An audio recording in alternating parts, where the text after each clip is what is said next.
on today's aspect, we look into leukemia, and I know you guys know a typical definition of leukemia. Mm. What is leukemia? Okay, leukemia is the blood cancer or the overproduction of white blood cells which engulf red blood cells. It is there. It's just blood cancer. Just blood cancer. Okay. Another trial.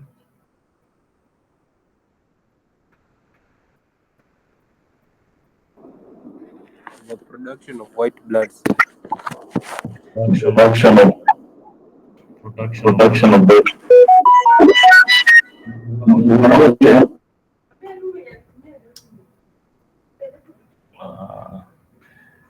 uh, interfere na mimi. Interfere na mimi sana. Yeah.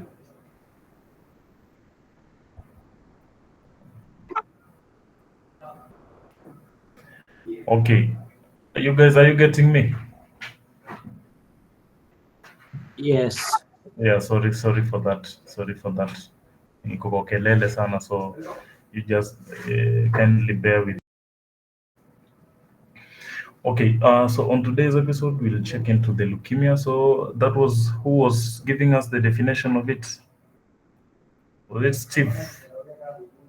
Yes. Okay, nice. Any other trial?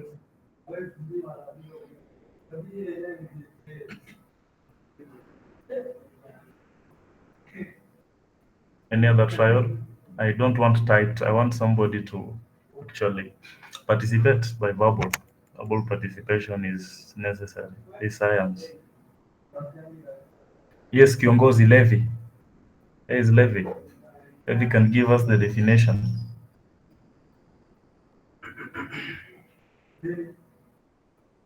So you can always you can in other words you can put it as a collection of malignant disorders that usually affect the blood and blood forming tissues. And the collection of blood forming tissues we all know, and we checked into it on the introductory part. That is the bone marrow, the lymph system, and the spleen. You told me last time that you have done immunology, right?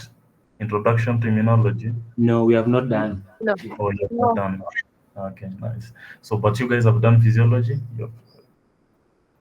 yes, Yeah, but you've heard of bone marrow, the lymph system, the spleen, the rest system. Yes, just to confirm with me. Yeah, so those are a collection of blood forming tissues. And this one is usually as a result of neoplastic proliferations of these abnormal either mature WBCs or immature WBCs, or mature erythrocytes or immature erythrocytes that are usually associated with leukemia. And we found out that leukemia usually affect all the age groups, uh, from infants to the old age. And this one is also as a result, usually as a result of accumulation of dysfunction of cells due to loss of regulation in cell division. Okay, you guys have done the normal physiology, where we have checked on how the cell division is being controlled during the cell cycle. Maybe just to pose this question, can somebody give us a quick summary in under 1 minute? Just give us the stages of cell division in physiology, because this one is very influential when you want to understand the aspect of leukemia. Yes?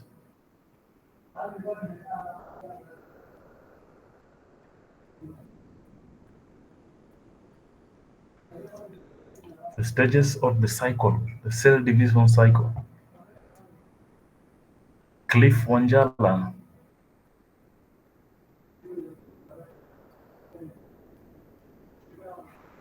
Cliff Wanjala. Yes. You're not getting you.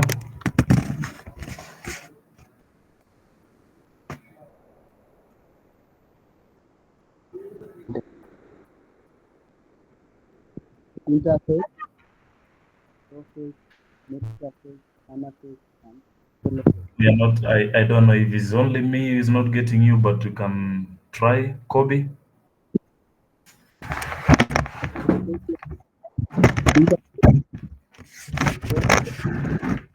Yes. Anaphase and telophase.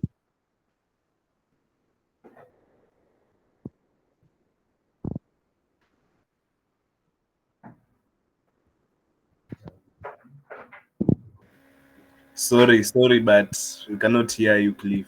Can you at least I'm adjust your saying. mic? Yes, I'm saying that. Are you getting me now? Yes. Yes, I'm asking in relation to the leukemia aspect. Can somebody remind us, just in summary, the cycle, the cell division cycle, the steps of the stages? Because you have to understand that first before you understand the context of leukemia. It is through that where we have dysfunctions of cells. Yes, Precious.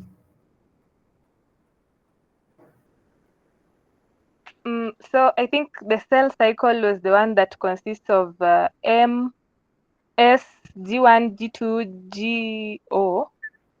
Uh-huh. Yeah, that one. Yeah. Go on. Okay, so the M phase was the mitotic phase where it consists of the interphase. Then synthesis phase, that is S, where DNA nuclei is replicated and completed before the onset of mitosis. Then G1 phase, that's the first gap. It is the longest phase, and here cells differentiate and perform specialized functions as part of a whole tissue. Then G2, it's where cells prepare for mitotic division. Then GO is where cells are terminally differentiated. These may last the entire lifespan of the organism. Yeah. That's beautiful, Precious. That's very beautiful. That's a very beautiful summary of cell division. That's so nice. That's so nice. I'm impressed. So, from that, whatever Lavender told us, can somebody now give us, within those particular steps of cell division, where do you think the uncontrollable proliferations of cells are usually affected most, that now can lead to now these dysfunctional kind of aspects in leukemia? Because, yes, Jonte, mute and wacha kuweka ngoma kwa class. Liloid, I saw you carrying up your hand.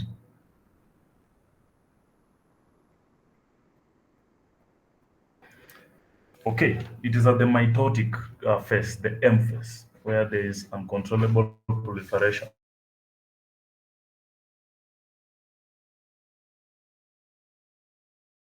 So you guys must be able to know that.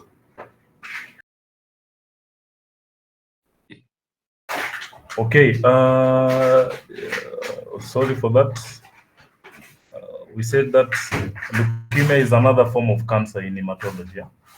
It's another form of cancer and is usually brought by uncontrollable proliferations of these individual cells, either the mature or the immature or mature cells of the erythrocytes or the WBCs. And we also find that if it is left untreated, it is very fatal. But now I can also pose a question to the class of how leukemia can be treated.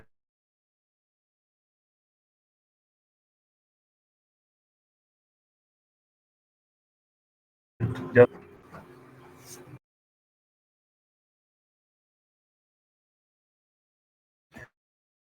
what do you think is the best treatment for leukemia?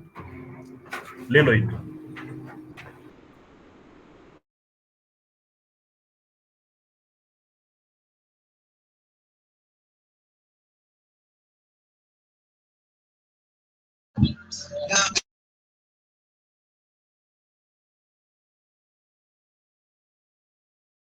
Yes. Chemotherapy. Chemotherapy. Chemotherapy. Okay. Stephen is saying it's chemotherapy. Any other take?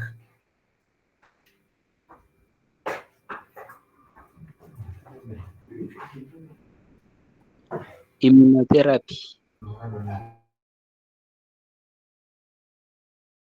Yes, Anjala? Immunotherapy. Immunotherapy. Okay. Any other take? Stephen? Bone marrow transplant. Bone marrow transplant. Okay. Okay. That is how leukemia is treated.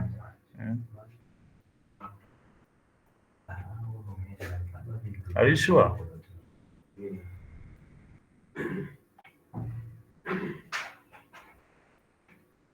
Okay, nice. If it is treated that way, then I think we can bring it under section C. Yeah, we can bring it under section C. But you guys need to go and check. That's the reason why I've asked you. I've emphasized on you guys to give me on ways on how this leukemia can be treated. Yeah. Okay. Now looking at the etiology, the causes of leukemia.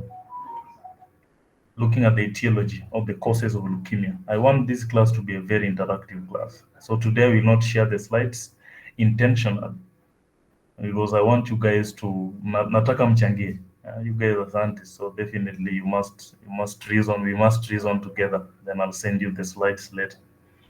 So what can be the causes of leukemia? What can you think can be the causes of leukemia? I will go with Faith Howie.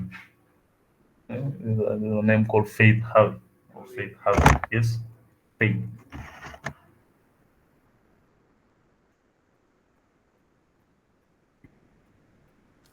Okay. Yes. Yes, Faith. Could you pardon the question? What is the etiology? What do you think is the causative agent of leukemia? There are the genetic factors. There are also environmental factors and infections. So on the genetic factors, we have the chromosomal abnormalities, inherited genetic disorders such as Down syndrome, blood syndrome. Okay. Then we have Okay. then on the environmental factors, we have the radiation exposure, we have the chemical exposure, and then we have the smoking. Smoking increases the risk of acute myeloid leukemia. Then we have infections, viruses such as human T-lymphotropic virus, HIV also. Then lastly, we have the immune system dysfunction. Yeah, that's it. That's a nice one. That's a nice one, Faith. That's a very nice one. That's a very nice one. If it was section B, I will give you out of 8, I will give you 5 or 6 marks. That's a very nice one. Okay, let's go to your counterpart, Faith Nabwire. What do you think might be the specific causative agent of leukemia?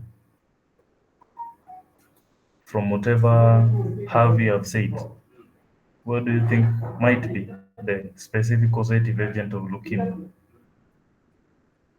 Nabwire?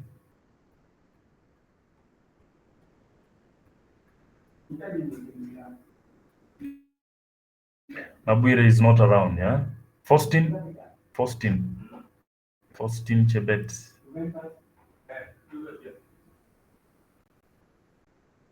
Okay, nice, nice. Uh,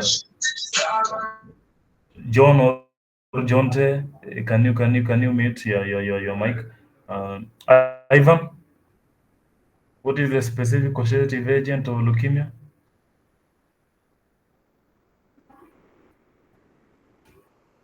Jael?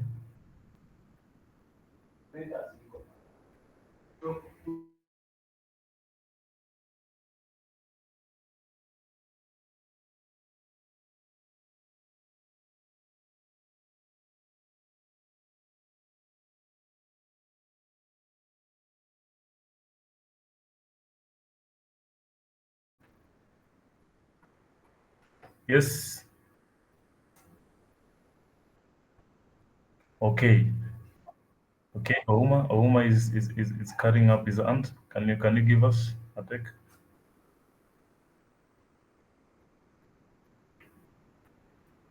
Yes, Stephen. You speak. Just speak. Okay, I think the specific causative agent of leukemia is just the genetic disorders. It's genetic disorders. Okay. Okay. Any other trial? Yes, Lavender. I think it's mutations. It's mutation.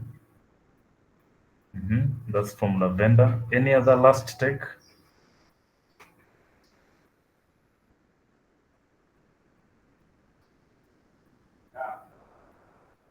Okay, so you guys go and check on that. We found that there is no causative agent. There is no specific causative agent of leukemia. That is the answer. That is the best answer I can give you. Why? Because most of these agents are as a result of a combination of factors that we have just mentioned earlier. That is genetical and environmental factors that usually do an interplay plus the Downey syndrome. Okay, into the classification of leukemia, we have checked on the etiology, we have checked into the definitions and the most eligible blood forming tissues this disease usually affects. So the next one will be on the classification of this disease. The classification is usually divided into two. We usually have the acute leukemia and the chronic leukemia. And under acute leukemia, it is divided, subdivided into two again. We have acute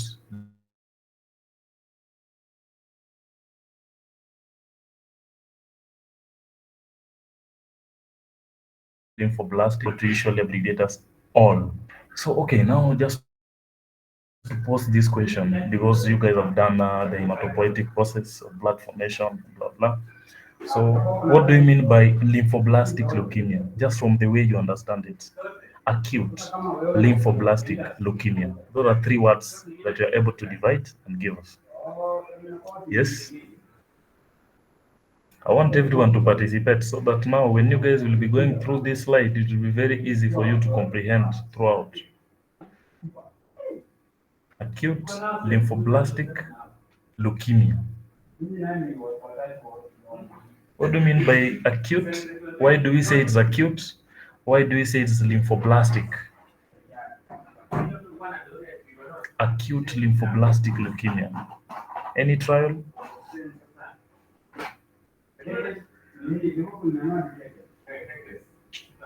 Any trial?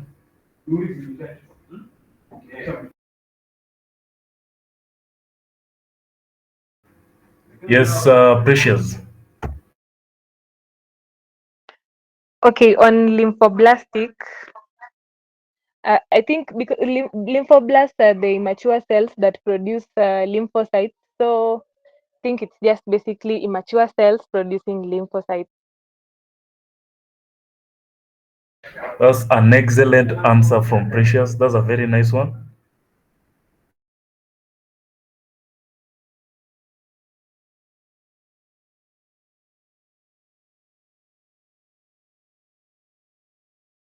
Uh-huh.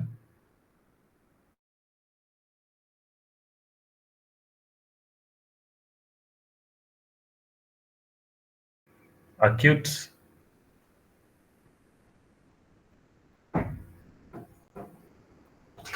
Jerry. Yes, Clinton. Can see you putting up your hand. Yes, Clinton, you can speak up. Okay, so rapid is something which is something which is a rapid onset and progression. So when it is acute leukemia is means rapid onset and progression. Then lymphocytes, as Lavia said, are immature cells, some are young cells. So this acute what? acute lymphoblastic leukemia, it affects lymph cells rapidly. What? Yeah. That's a nice one. That's a nice one, Clinton. That's a nice one. Yeah. Acute because it has a short duration of proliferation, so it takes a very short time for it to proliferate and divide. And it is lymphoblastic, as Lavender had mentioned, because now it is coming from the progenitor cells where they now become immature lymphoblasts. Yeah, they don't progress into the maturation stage of mature lymphocytes. So that is why we call it acute lymphoblastic leukemia. And so do acute myelogenous leukemia coming from the family of myeloid, the myelogenous. Then another set of classification is chronic leukemia, divided into chronic lymphocytic or lymphoblastic leukemia and chronic myeloid leukemia. So you guys have known the meaning of acute, so you can translate it also to the chronic area.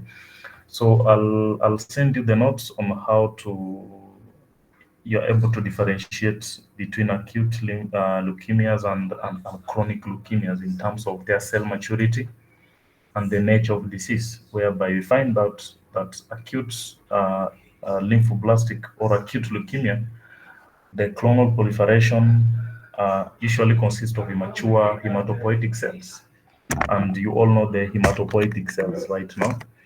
Whereas, on the other hand, the chronic usually consists of mature forms of the WBCs, and the onset is usually more gradual. That means that it's very slow. In terms of the aggressiveness, acute is usually more aggressive as compared to chronic.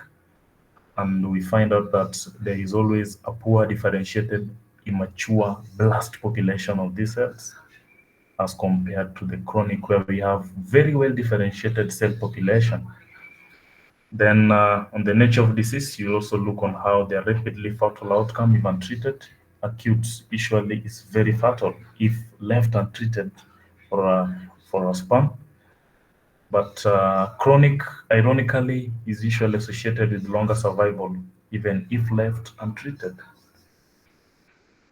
So I will send you the notes on that. I will give you also the notes on the blood picture, on the peripheral blood film, on how you guys can uh, check on the normal physiology and the anatomy of the blood cells, vis-a-vis now the blood with leukemia. Okay. The next step we're going to check into this class is the clinical manifestations of leukemia. How do they clinically present themselves?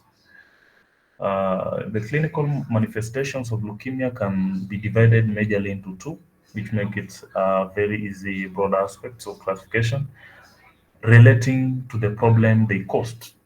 Yeah. So these clinical manifestations of leukemia can be linked to the problems they cause. Now, we start with the bone marrow failure. We start with the bone marrow failure. Under the bone marrow failure, because that is now the major chief area or the major chief site where hematopoiesis usually take place. And now you know from your background knowledge, if this is tampered with, then definitely we are going to interfere with the overall hematopoietic process of blood formation. So, what can lead to bone marrow failure that can link us to the clinical manifestations of this cancer? What do you think can happen?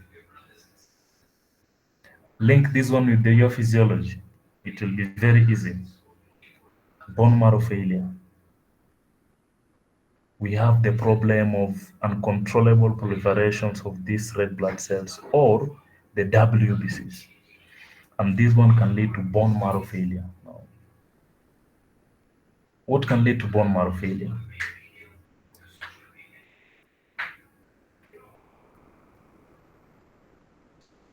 Yes? I will give you the first one. It can be as a result of the overcrowding of by the abnormal cells, the lymphoblasts, the myeloblasts, the erythroblasts. Yeah?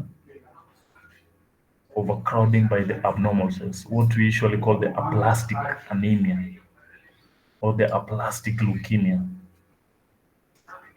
The floor is open. I've given you a hint. What can lead to the bone marrow failure? Yes? I'll give you another aspect. Inadequate production of normal marrow elements, such as the stromal cells. We checked in the last class, the mast cells, the stromal cells. Yeah. And another thing that can lead to bone marrow failure is anemia, can lead to thrombocytopenia and low number of functions of the WBCs. It can also be caused by leukemic cells, which usually infiltrate the patient's organ. What will be the clinical manifestations of these immature dysfunctional cells infiltrating the patient's organ? What are some of the clinical features as a result of infiltration of these cells? What can be as a result of this? Yes, Anne Gashero.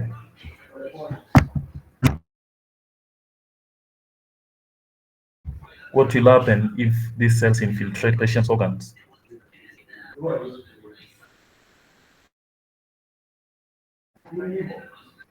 And they usually infiltrate very, very critical organs. Yeah, they don't just infiltrate any other organ. You know, cancers are individual cells. They're very clever.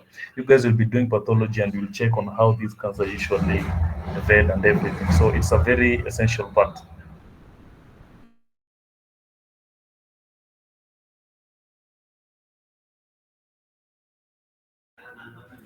Yes, Anne Gashero.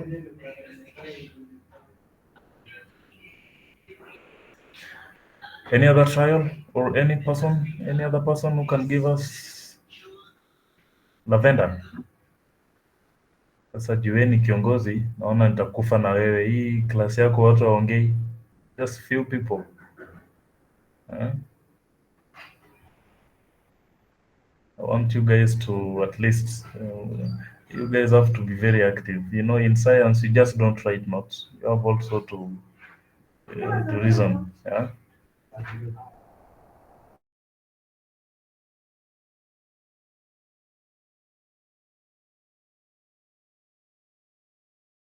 Enlargement of the organs. Okay. I don't know who is MJ, but it would have been better if you carry up your hand, then you speak. Let your mic.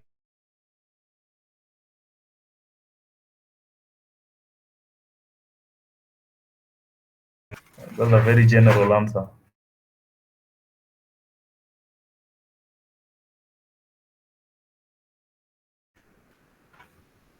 Yes, MJ, now you can speak. Nice.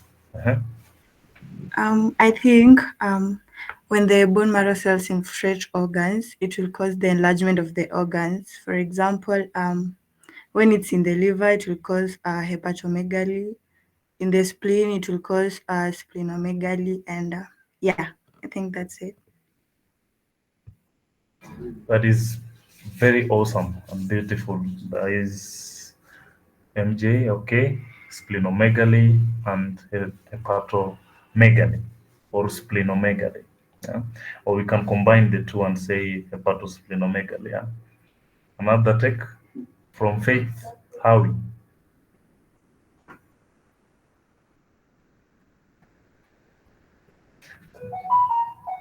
Yes. You've heard also of lymphadenopathy, wastage of the lymph. Yeah? Lymphadenopathy can also it can also lead to bone pain.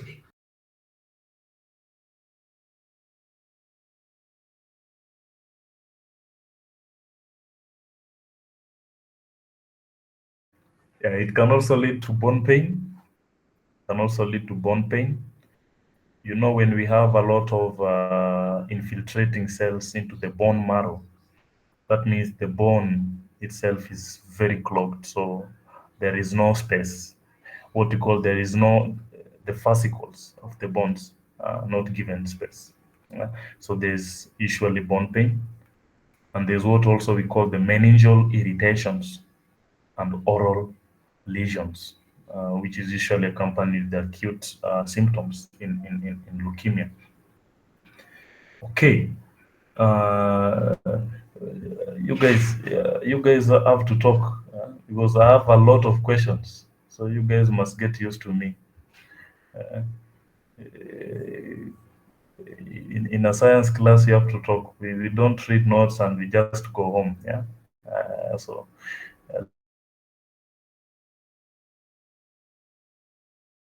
literally now you're very active and now you know. Yeah? I'm very active and you know. Okay.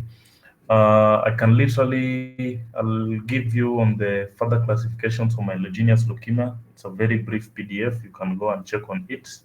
But you will majorly dwell on the most important features of these particular classifications of acute leukemias and myeloid leukemia. Now, for instance, we can check into the acute myelogenous leukemia, whereby we will find out that it usually affects majorly the adults. Around 85% of the adults globally is usually affected by this kind of leukemia, acute myelogenous leukemia. And it is usually characterized by proliferations and uncontrollable proliferations of the myeloid tissue. The myeloid tissue is usually found within the bone marrow and the spleen. Yeah? And this one affects the myeloid family, the myeloid lineage, that is the granulocytes. And under the family of granulocytes, I know by now you know the family of granulocytes. It affects also the myelocytes and myeloblasts, the mature myeloblasts in the circulating blood. And it has a very abrupt, dramatic onset. That means it's a very acute, so the onset is usually rapid and is usually also featured by very serious infections with marred with abnormal bleeding. Okay. But under the management and treatment, we found that acute myeloid leukemia is very curable in minority of adults. Why do you think it's curable in minority of adults? What can be your take?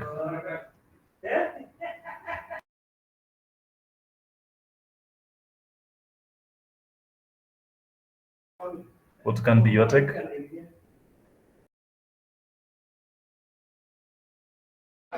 That one should be a common sense, yeah? When we say that it's curable in minority of adults, that should be a common sense.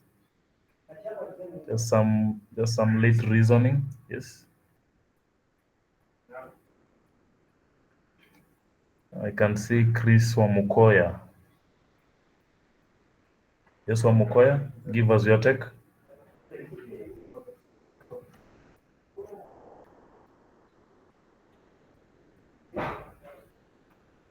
Okay, who can give us now just a general question? Let me post this now to general class. Who can give us? Why do you think now it can be curable in minority of adults? Just a one-word answer.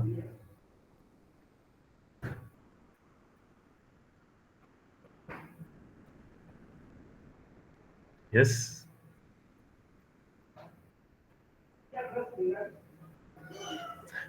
Am I speaking alone? No, we are together. Yes, yes. I want you guys to talk.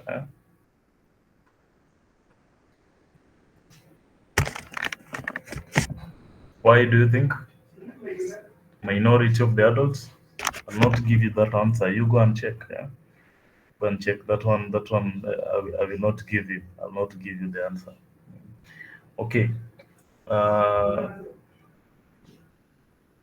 you will check also on the acute lymphoblastic leukemia. I can see Sharon is saying of resistance, but that one is not scientifically logical. Yeah? So you cannot.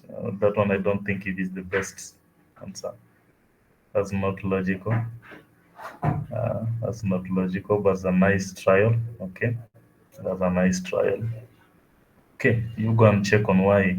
Just a minority or out of 85%, you find that a quarter of 85% are usually uh, managed well using that underlying that disease. Okay. I can see Newton is saying at least you guys have tried. No, Newton, you have not talked, so you can't talk conclusively. Huh? Okay. Under acute lymphocytic leukemia, we find that most common type of leukemia, it is the most common type of leukemia in children. Uh, I can see Nurse Club say due to immunity, and that is the answer I wanted, due to immunity variation. Very nice, very nice, very nice. That's perfect. So acute lymphocytic leukemia, this is the most common type of leukemia in children, and usually affects more male than female in this area. Then 15% of acute leukemias are usually found in adults and acute lymphocytic leukemias. And this one is as a result of the immature lymphocytes, just as we said earlier, immature lymphocytes proliferate in the bone marrow. Now, I want to pose this question to the class. Why do you think that there is uncontrollable proliferations of immature white blood cells? Yeah? What do you think might be the cause of uncontrollable proliferation of the immature white blood cells that now bring us into this underlying cause, what we call now the acute lymphocytic leukemia? Why do you think they proliferate rapidly? Because within that statement, that means that when we have acute lymphocytic leukemia, from the way I understand it, it is that its nature will literally mean that there is uncontrollable, there is faster, rapid reproduction of the immature white blood cells.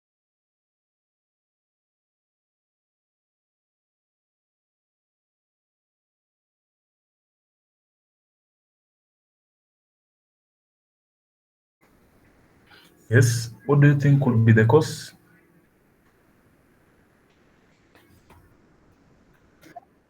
Yes, Precious. I think one of the causes might be failed apoptosis because the Okay, cells don't die, they build up. Yeah. that's nice. Those are nice ones. Those are nice one. But we have said, Precious and the others, we have said that one of the major one of the major causative or etiology agents of this leukemia is that it is caused by a combination of several factors. Yeah. Now you can pick one factor and you explain on it why there might be uncontrollable proliferations. Now let's give an example of let's pick an example of this kind of causative agent. Let me give you one. Okay, let's check into chemotherapeutic agents, such as the doxorubicins in terms of cancer patients. Why do you think when cancer patients undergoes consistent chemotherapy treatment, there is highly likely chances for them now to develop this kind of leukemia? Take it from that aspect. Now tie the chemotherapeutic agents to acute lymphocytic leukemia. How do they tie physiologically?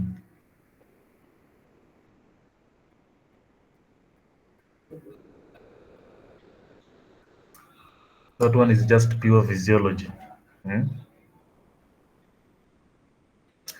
Umejua ukienda kwa hospitali ama if you go to ukienda jijini literally if you go to jijini and then a villager or somebody from outside is not a medic will ask you, huyu jamaa alikuwa na prostate cancer ama this guy went under dialysis kidneys. But nikiangalia this report, it's saying that besides him having prostate cancer or besides him having cervical cancer, maybe stage 3 in that case actually, in addition to that, is acute lymphocytic leukemia. and then anakuuliza huyu jamaa hajaikuwa na leukemia, so wewe utamsaidia kushangaa? So how would you definitely explain to them? Because I don't want you to shangaa na yeye. Usishangae na yeye ati hata mimi nashangaa. Hii anatoa wapi ya? Yeah, literally. Yeah. So who can give us?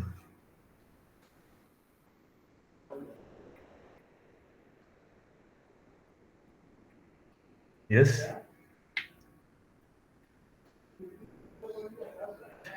I've given you a very good hint.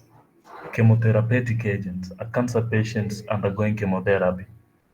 Ameenda pale KTRH, kafanyiwa chemotherapy for 3 months. Anarudi kwa home, anapata, when you look at the blood picture, unapata there's a lot of lymphocytic cells in the bloodstream.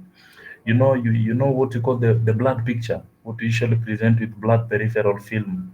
You smear the blood into the microscope slide and it's red under the microscope.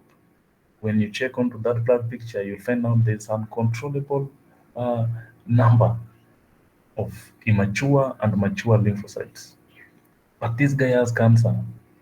This guy has prostate cancer. How is these two underlying causes linked? That is what I'm asking for.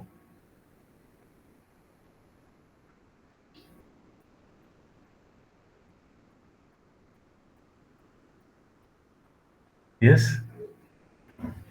Kama utapeana mtu akuinterpretie. Eh? Any trial? Yes, I can see MG raising up a hand. Okay. Okay, I think how the chemotherapy can cause the acute leukemia. So I think the drugs, the drugs for chemotherapy, the chemotherapy drugs, they accidentally damage the DNA of the normal hematopoietic stem cells of the bone marrow. So when the DNA is damaged, it leads to mutation in important genes, and these mutated cells, they lose normal growth control and divide uncontrollably. They actually fail to differentiate, and then they can avoid the apoptosis, I mean the programmed cell death, and then I think they accumulate and they crowd out the healthy blood cells. That's a nice one from MJ. Yeah, I don't know. I just hope you're not reading from somewhere, but that is one of the very best responses I've gotten right now. So if I come to Kibabi, you'll get a soda from me. Yeah, that's a very nice one. That's a very nice one. That's a very nice one. Okay. Uh-huh. Any other take? So MJ has given us a very strong scenario. An example is apoptosis, where they evade apoptosis and where now the genes are being tampered with. Now, when the genes are tampered with, definitely will have spliced variants resistance. So they're able now to escape. And now from there, they will get their way because now there'll be uncontrollable proliferations because now there are no genes that regulate their divisions and maturation. So they find themselves into the bloodstream. And that is now the reason why you can say, okay, it is a result of these agents because they have destroyed the DNA. They've destroyed the central dogma of a cell, the blueprint of a cell, the nucleic acids, the DNA and the RNA. That is the commander of the cell. If definitely it's not there, then these cells will there'll be chaos. The divide with no control. There'll be no positive and the negative regulators. Yeah? So they'll find themselves in the bloodstream. And when now you check on that blood picture, now you'll find, oh, there are a lot of these cells here. So that's a very nice one. That's a very nice one. Okay, maybe another tech. I can give you this one. I can give you what of the viruses? What of the viruses? Now, MJ, you should not talk because you have given us. Lavender, you should also hold your house because you guys have talked enough, and I want others also to participate. Also, others to participate. Yeah, today I've said reload. Today I've said that I'm not sharing the slides because I want us to talk and have a conversations on this. Because I realized that once nimewapea slides na nazungusha hapo macho yenyu iko tu kwa slides. So I want you guys to participate. That is how we'll be doing the rest of our lessons. Yes? I've given you a scenario of viruses.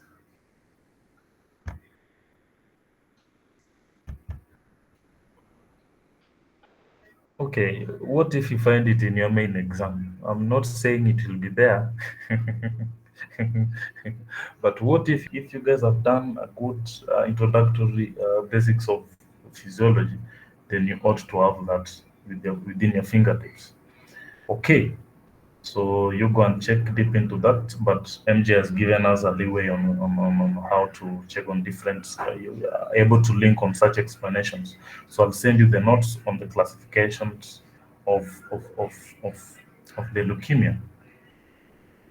Okay, next one is we check into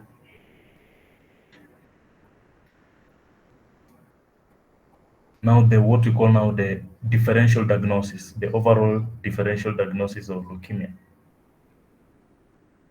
So we have two major types of leukemia. We have acute and we have chronic. So chronic is further divided into two.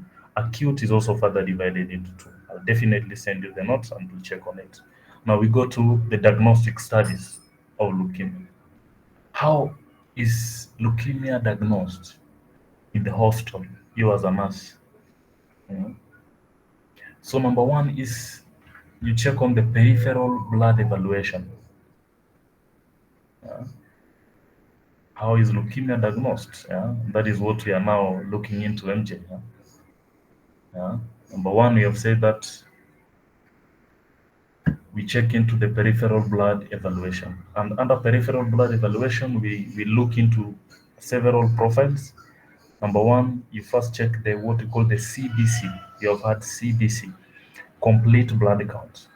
And complete blood count is now whereby you're looking into the features of the WBCs because it's leukemia. You check into the features of the white of the RBCs, and you check onto the features of the platelets also. So what how okay, what do you think can be the features of WBCs in a CBC? How can they behave in a CBC under acute leukemia? Can will they be normal, decrease? Now the WBCs counts are elevated in acute cases. In acute cases, it will indicate that the WBCs are elevated, and in chronic, they are mostly elevated. Mostly elevated. You know, in acute, they can be normal, it can be decreased, or they can be elevated. But in chronic scenarios, it's usually elevated. Usually, is usually elevated. In blood smear, we find that if it is acute, it will mostly show the blasts. And the blast cells, you can usually notice them with that they have increased size of granularity, and now the nuclear morphology is also increased. You check into the nuclear cytoplasmic ratio of those individual cells and you find that they are very increased. So blasts means immature. Another immature cells I've also sent you last time to check on the normal hematopoietic process of these cells, both the RBCs and the WBCs, and find that most of the mature cells of this myelogenous and the lymphoid family is that most of them have still the nucleic acids, the RNA and the DNA. And in terms of the RBCs, most of them usually have the nucleus still under the immature states. Immature states. Nice. And under the chronic, you will always find the smudge cells. You'll always find what we call the smudge cells. So what I will tell you is that it's also good. That one will also form your very comprehensive and thorough study when also you have an atlas. Yeah? You have an hematological atlas. Nowadays, AI makes things very simple. So you just go to the Play Store and now you just download hematological atlas. So it will give you those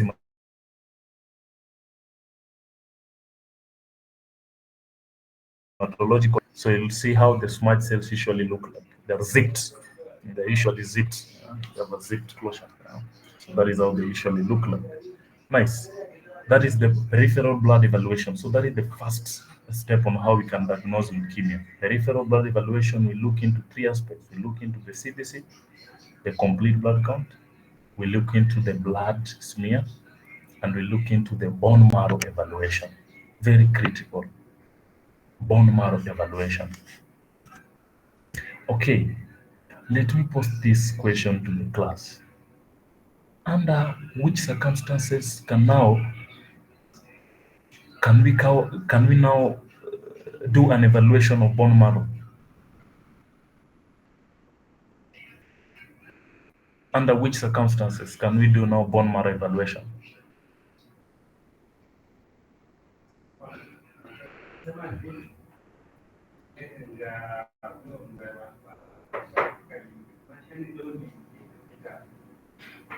Is it under acute or under chronic leukemia? Under what circumstances are we able to do bone marrow evaluation?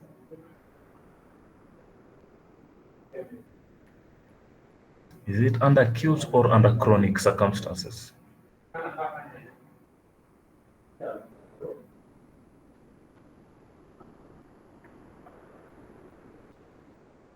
Yes?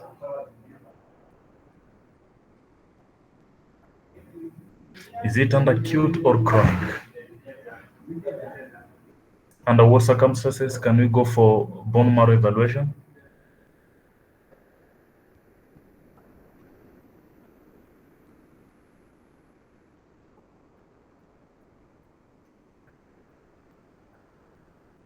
Yes?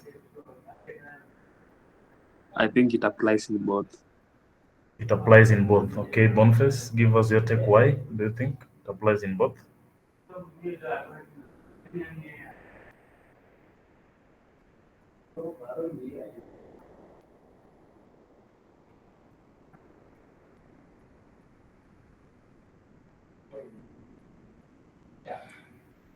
Yes? Because either way, it appears in both. That's a very nice answer from Boniface. Because either way, both the two will lead to serious cases. As simple as that. Both the two, if left untreated, I've said earlier, if left untreated, they're very fatal. They're very serious cases. Now, I will give you uh, uh, I will give you a question and a case study in leukemia. Yeah? I will not give you a theoretical question. I'll give you a case study. A 75-year-old,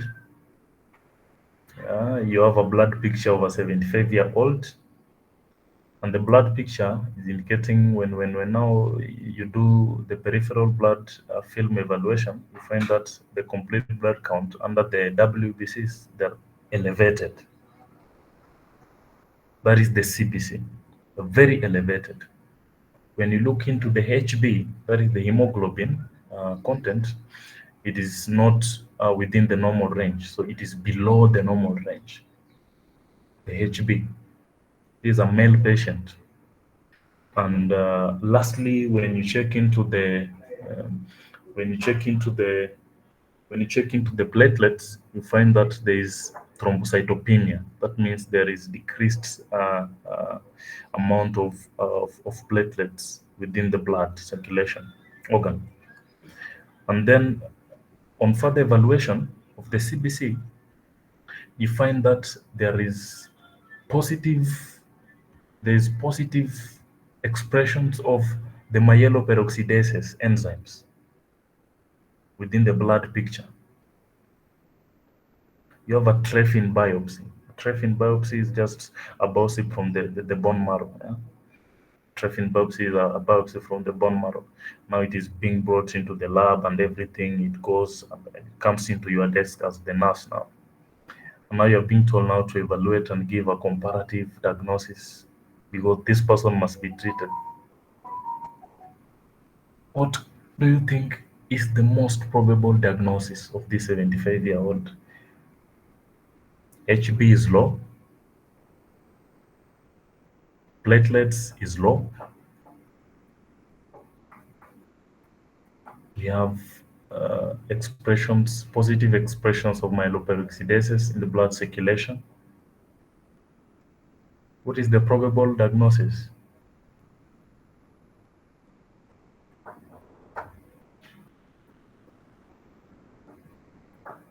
What is the probable diagnosis? I can see Mika or Micah. Mika Kibet. Kibet, can you give us the answer?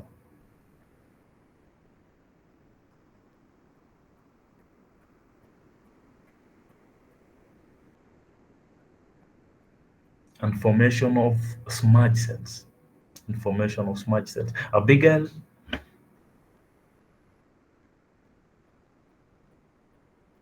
Abigail? Yes. Yes, can you give us your take?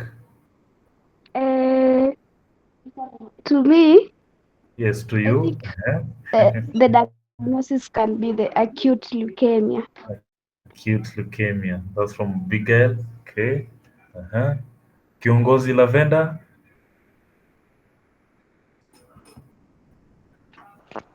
I think it's chronic leukemia. Chronic leukemia. Steven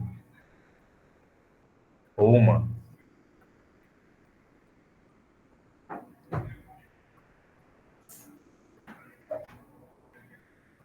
Not And fast. Lloyd.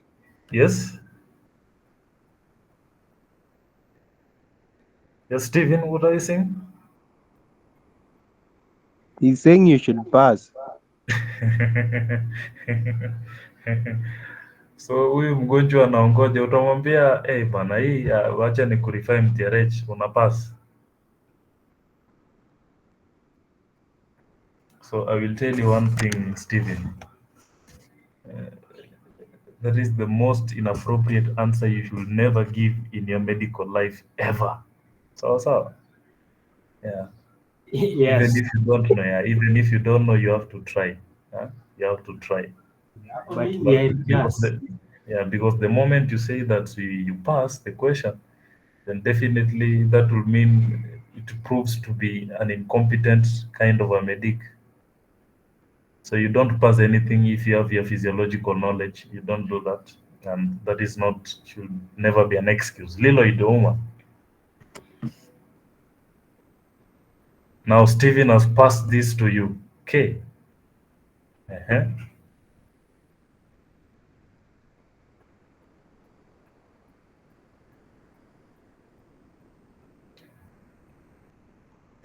So Lilo Idwe pia unataka kupass kwa mtu? Eh? Ama the ball ends No, no, no. within. Yeah. Acute. Is acute. Okay. Abigail and Liloid say acute, and Precious said chronic. So I will start with Abigail. Why acute from that case study?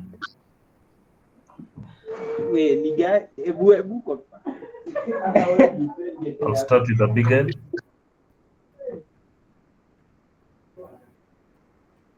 Abigail, are you there? Yes, I'm there. Yes. Why acute? Acute because of the elevated WBC, and then you said the hemoglobin was below, right? Yes. Yeah. So why hemoglobin? I said yes, it was low. So The yeah, is the WBC, you liver? said it was elevated. Yes. What about the platelets? The platelets were low, thrombocytopenia in nature.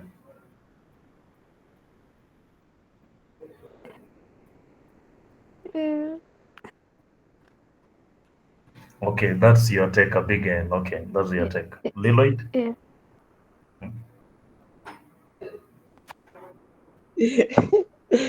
The answers are just similar. They are from the same source. Or they're from the same source. Yeah. So suppose Abigail is working at KUTRH and you're working at Magathi Hospital. Do you think the answers will be the same? That's why there is always what we call the QC and QA. They usually interchange the results and the slides for us now to have a very comparative decision. So I will not think that the answers are the same either way. Okay, Lavender.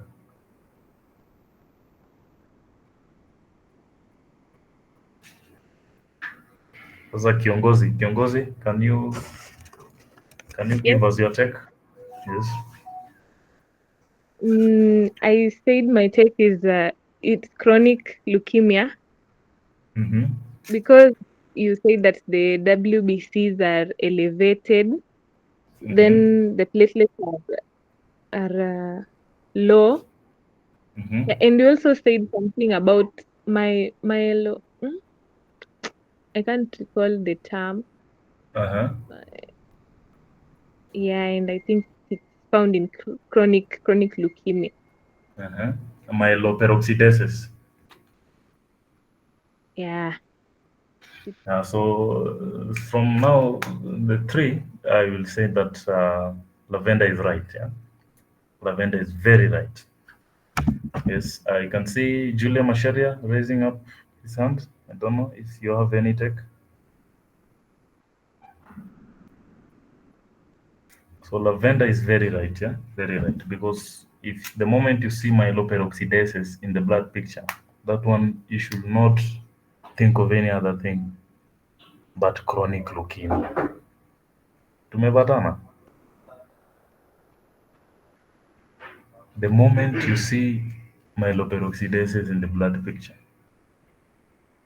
the moment you see a 75-year-old patient, Abigail and Oma and the rest, think of chronic. So those are two things that will lead you to the answer. Yeah? Those are two things that will lead you now to this to make now very comparative decisions on this diagnosis. Okay, that's a very nice one. That's a very nice one. So I'll give you one case study in your main exam. So prepare for one main case study, and this case study will be 20 marks. And one case study will be case studies will be in section B. Yeah? Will be in section B. So it's just a form of how you read and you understand on the slides. So there's nothing that will come out of the slides. Everything will be within, but now there'll be more of application questions, not theoretical as such. Yeah. Yeah.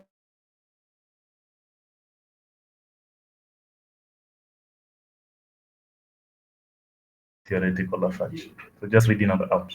I will post another question. You find that there is positive myeloperoxidasis in this blood picture, like Lavender said, and this one is chronic leukemia, and you realize as a nurse that you're not able now to do this comparative diagnosis within your the hospital setup, then you refer this patient, right? Up to there, are we okay? We all Yeah. agree that we will refer this patient.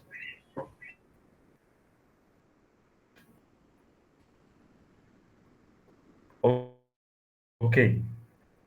People are not talking. Let me repeat this question. Under what circumstances can you refer patient after diagnosis evaluation?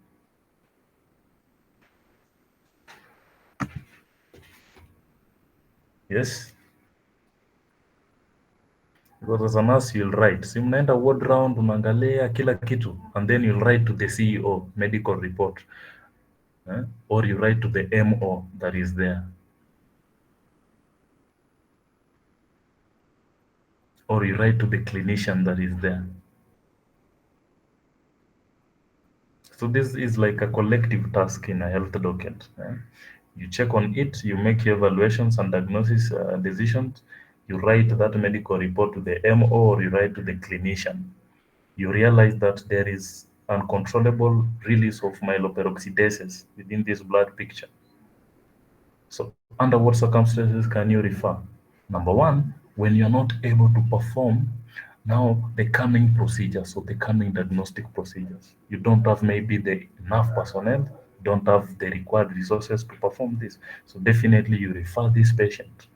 Now, suppose you refer this patient, because when you're referring a patient to a certain hospital, now, let's say, for example, you are in Bungoma referral, you want to refer him or her to the KUTRH or to the KNH. You have realized that there is positive myeloperoxidasis in this blood picture. Bungoma cannot do it, MTRH cannot do it. You refer it to KUTRH. What would you think will be the best probable diagnostic evaluation that will advise the next clinician to do? Yes?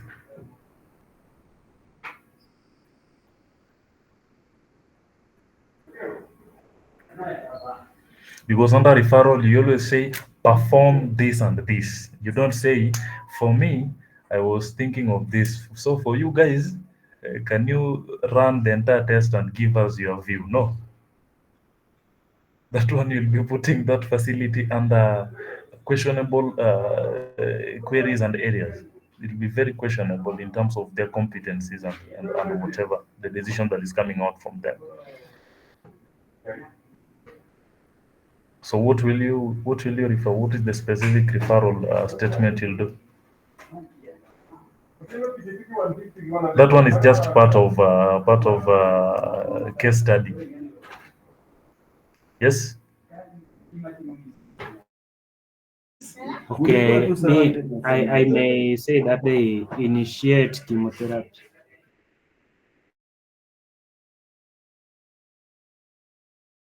Initiate.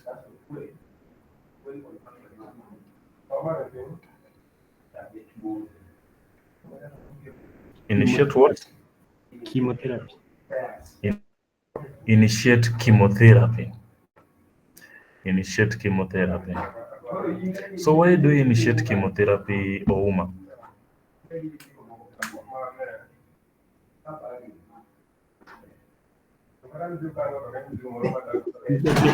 The main Because we have not reached the management part, we have not reached the treatment part, no?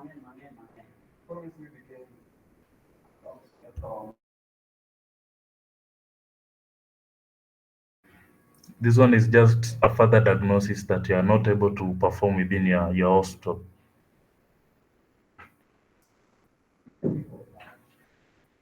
Any other take? So MJ niko na soda yake. Any other person who can give it a trial?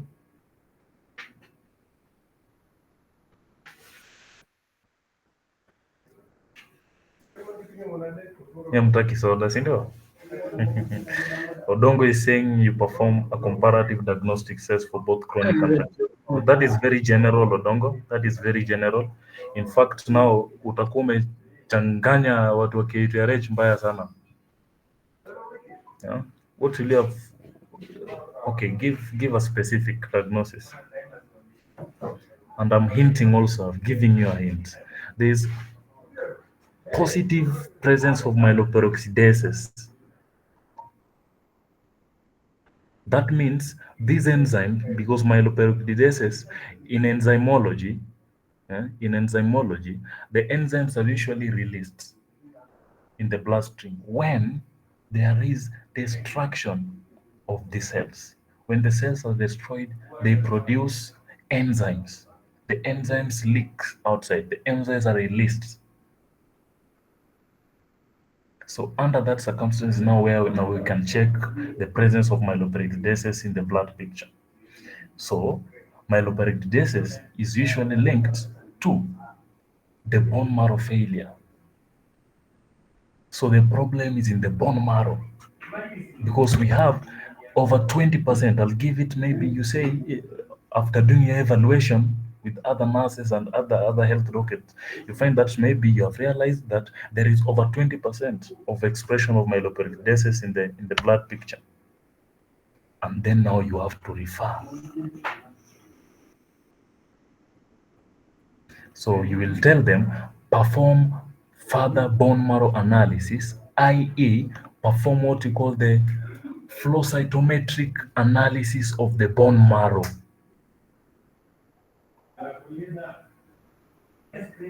So this one just needed a critical thinking, yeah? Sawa. Yeah, so you guys you might get that in your case study, in your exams, yeah? In exams, because flow cytometry is usually is a very robust equipment that is used now to check on the expressions of these enzymes. It gives you now the typical expression of these enzymes, uh, as per the bone marrow failure and picture. Yeah? So that is how you might you can answer that question. Okay. Uh, we go to so that was bone marrow evaluation. We'll only check on the positive myeloperoxidases, and we go to now the treatment of leukemia. Treatment of leukemia. So the first treatment is usually you can do what you call the induction therapy. Induction therapy. So induction therapy is just attempt to reduce or to bring re-emission. Yeah, you attempt to induce re-emission actually.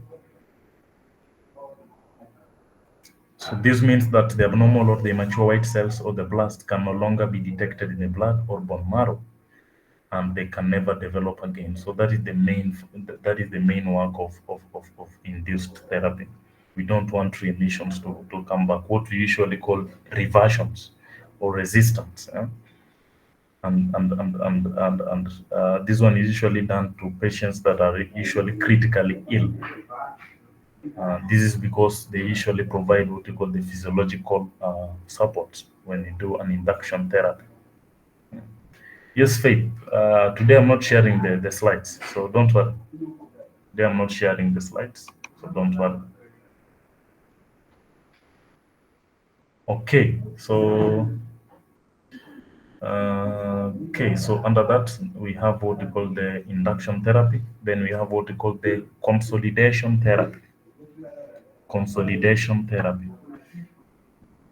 And under consolidation therapy, its main purpose is just to eliminate completely the leukemic cells.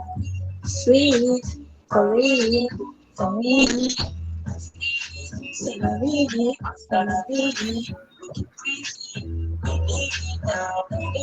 Oh my god. This is John the guy. Can you mute? Can you mute? Somebody to tell your friend to mute that?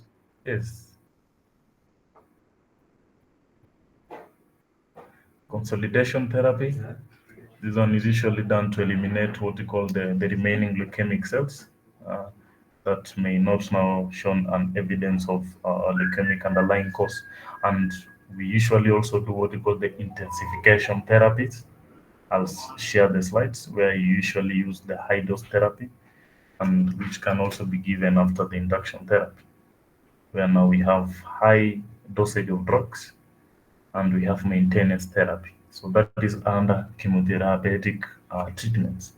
Then we have chemotherapy regimens. I will send you the slides where we can do the combinations of drugs and how to manage it. And we have what we call, lastly, we have the bone marrow and stem cell transplantation. Bone marrow and stem cell transplantation. So the main goal of bone marrow and stem cell transplantation is usually to eliminate the leukemic cells from the body using a combinations of chemotherapy with or without irradiation. Yeah. And this one usually eradicates patients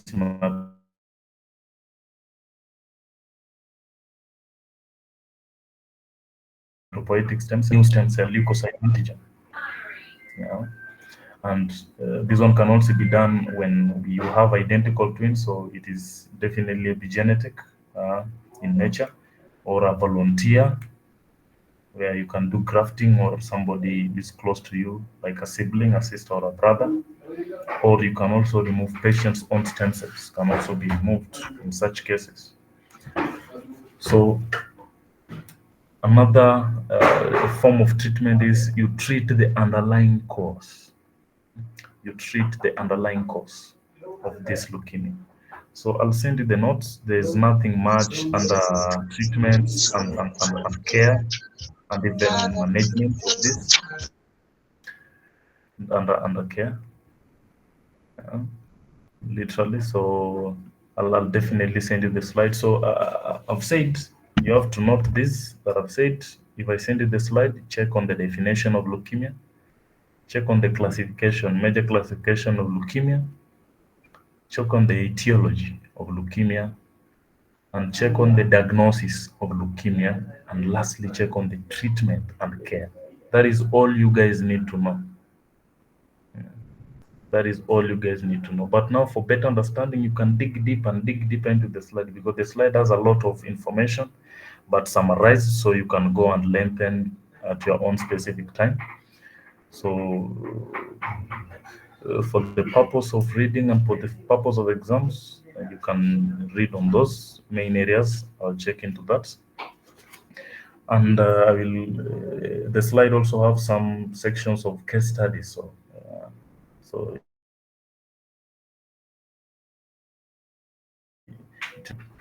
leeway on how to answer some of the questions.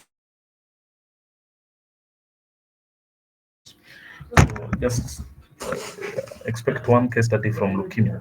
Yeah, expect one case study from leukemia. Next class, I will take you through